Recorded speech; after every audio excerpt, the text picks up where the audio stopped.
Ano naman ginagawa nyo din ng tatlo? Agang-aga nandidinin na agad kayo mangungutang. Wala na ang kalaman-laman. Puro hanger na lang ang laman ng aking tindahan. Utangin ko na nga yung yung tinapay na yun lahat. Anong Tsaka utangin? yung candy. Yan na nga lang ang laman ng tindahan ko. Uutangin mo pa, hindi pa nga kayo bayad. Ang haba na ng listahan nyo. Meron pa akong mga bayan kuryente. Tingnan nun naman. Ilan ito? 4 na buwan ako hindi nakakabayad dahil puro utang kayo. 4 pa ang aircon ng mga anak ko. Tigi-tigi sa sila. Sana all may aircon. Eh, ba't ayaw mo magbayad ng utang? Abe, paano kayo? Utang kayo ng utang din eh. Ay, di ka rin mautang. Arin na lang ang sardinas. Aray. Aray. Yan na nga lang ang mahal kong paninda. Ito na lang ka. Eh, arin na lang ang naman kukuhanin ko. Oo.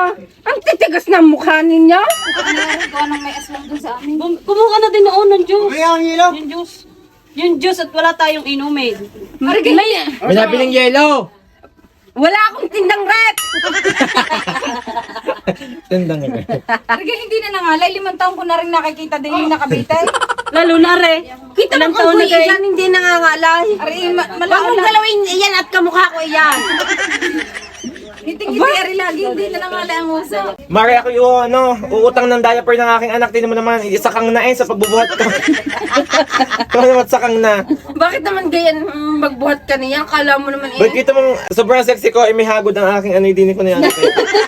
magaling. Tiba Pero ka anak mo, nakanguso. nakanguso pa. Magaling talaga. Pautang ng diaper at gatas.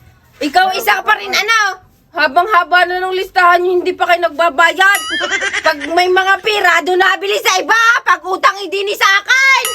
Magaling kayo ano?